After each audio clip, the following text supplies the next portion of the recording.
Hi guys, in this video I'm going to show you how to find Nexpace wallet address on Binance.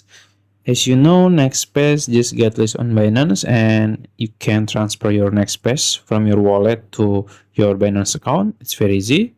First, open your Binance apps and then go to your asset in the bottom right corner here.